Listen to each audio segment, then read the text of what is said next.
एक विचित्र लीला की। क्या? देखिए, एक बार चुन कुसुम सुहाए, निज कर भूषण राम बनाए। कहाँ बैठे हैं राम जी? बैठे फटिक शिला पर सुंदर। फटिक शिला चित्रकूट में है मैया जी, और वहां माँ जानकी जी को बिठाया है राम जी ने, और बिठाकर मैया का श्रृंगार कर रहे हैं। पता है किससे? पुष्प लेकर आती हैं। जब वसंत का महीना आता है ना, तो किसके पुष्प प्यारे लगते हैं मैया? पीले पीले फूल सरसों के, है ना, बड़े प्यारे लगते हैं ना। जब वसंत का महीना आता है ना, जब बालक छोटी छोटी माताएं बहनें होती थी ना गांव में, तो बच्चे आपस में खेला करते थे। क्या? सरसों के फूल तोड़ के लाती, किसी का कानों के लिए क्या क्या होता है कुंडल। हाँ, में अतीसा नर्सिंग कॉलेज भिवानी की छात्रा और भारत तिब्बत संवाद मंच से जो विद्यार्थी का क्षेत्र है, उस क्षेत्र में भी अपनी अहम भूमिका अदा कर रही हमारी बेटी दीपिका जांगड़ा जी उपस्थित हैं, और बाबा हरदेवा की कृपा से इस राम कथा के पावन मंच पर राम जी का एक भजन प्रस्तुत करेंगी। और उनके साथ उपस्थित है उनकी माता जी, जो भारतीय जनता पार्टी तावड़ू महिला मंडल की अध्यक्ष भी हैं। हम इन दोनों का राम कथा आयोजक मंडल की ओर से अभिनंदन करते हैं, वंदन करते हैं और उसके उज्जवल भविष्य की कामना करते हैं। और व्यासपीठ और आयोजक मंडल की जो निर्णय है, उस बेटी का माल्यार्पण इस क्षेत्र के सम्मानित पत्रकार घनश्याम जी की धर्मपत्नी और उनके छोटे भाई की धर्मपत्नी पूजा जी और मीनू जी, उनका माल्यार्पण करेंगी। और दीपिका जी व्यास जी का पुष्पों से वर्षा करेंगी और व्यास जी पटके से उनका आशीर्वाद प्रदान करेंगे। दीपिका जी।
रामचंद्र की जय, भारत माता की जय।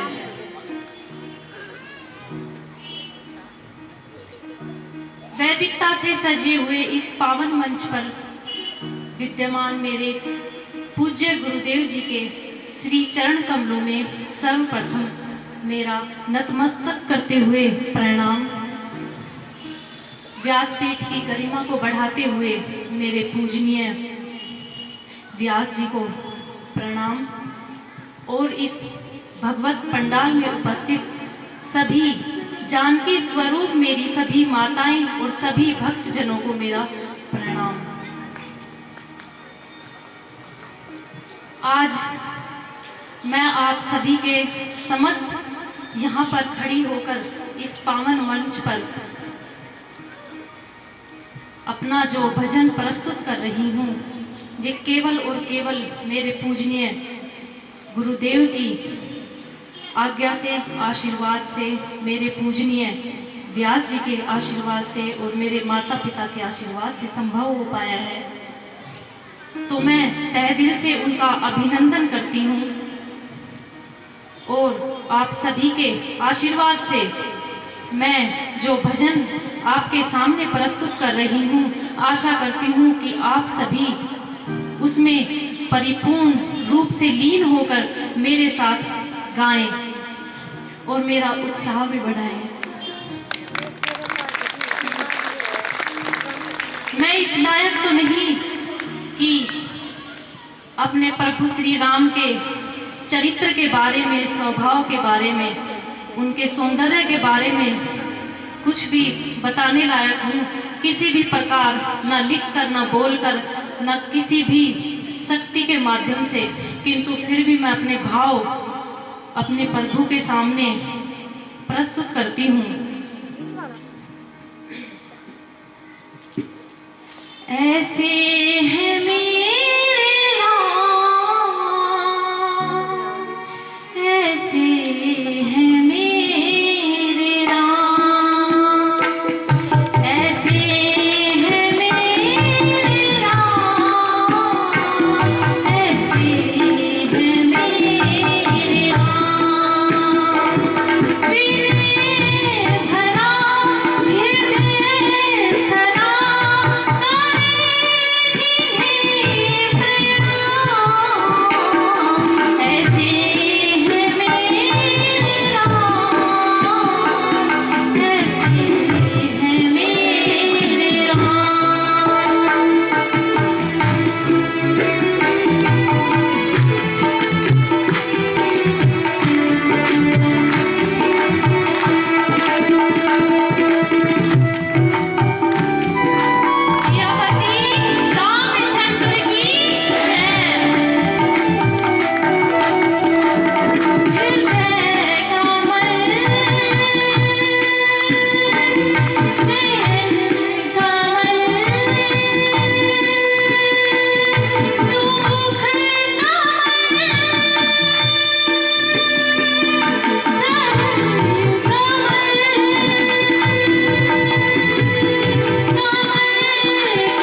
ऐसे हैं मेरे राम, विनय भरा हृदय सदा करे जिन्हें प्रणाम। ऐसे हैं मेरे राम, ऐसे हैं मेरे राम, ऐसे हैं मेरे राम, ऐसे हैं मेरे राम। पूरे हर्षोल्लास के साथ एक और भजन मैं आपके सामने पेश करना चाहूंगी, आप सभी उसमें भी मेरा साथ दीजिएगा।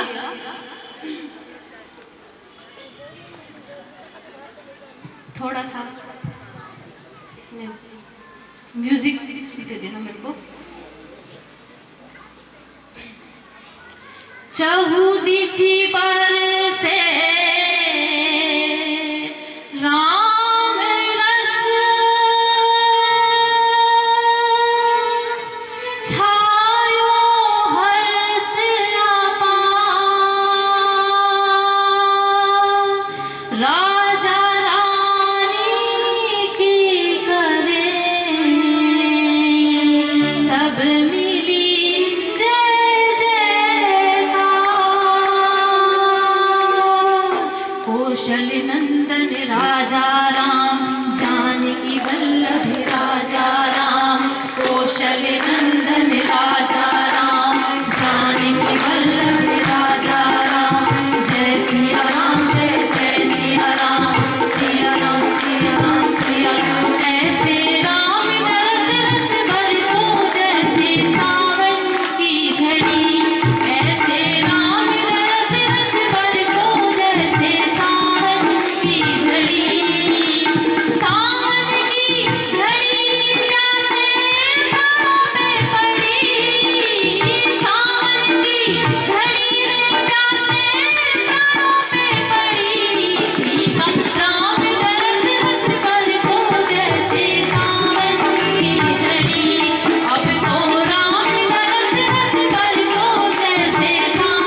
मोक्ष को प्राप्त कर सकते हैं।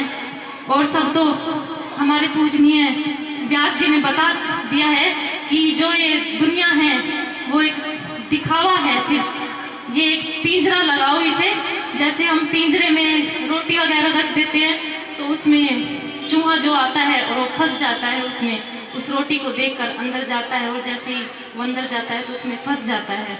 तो उसी समान ये हमारा संसार भी एक पिंजरे के स्वरूप बराबर है हमारे लिए। इसलिए जो अपनी लग्जरी थिंग्स है उनको त्याग कर प्रभु की श्री चरण कमलों में जाएं। जो सच्चाई है, एक परम सत्य जो है वो यही है। इसी के साथ सभी को जय सिया राम, भारत माता की जय।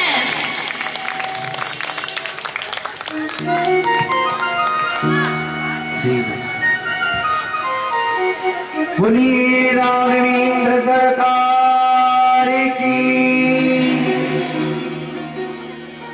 मैया जी सो रही हैं ना? नहीं सो रही ना तो जोर से बोलो, बोलो राघवेंद्र सरकार की। हाथ तो सबके है गए लेकिन मुंह से ना जाए। बोलिए सियावर रामचंद्र भगवान की। आज तो देखिए ये मां अनसुईया की सत्यत्व में कितनी ताकत है। आज मां अनसुईया के नन्हे नन्हे बालकों को मैया जी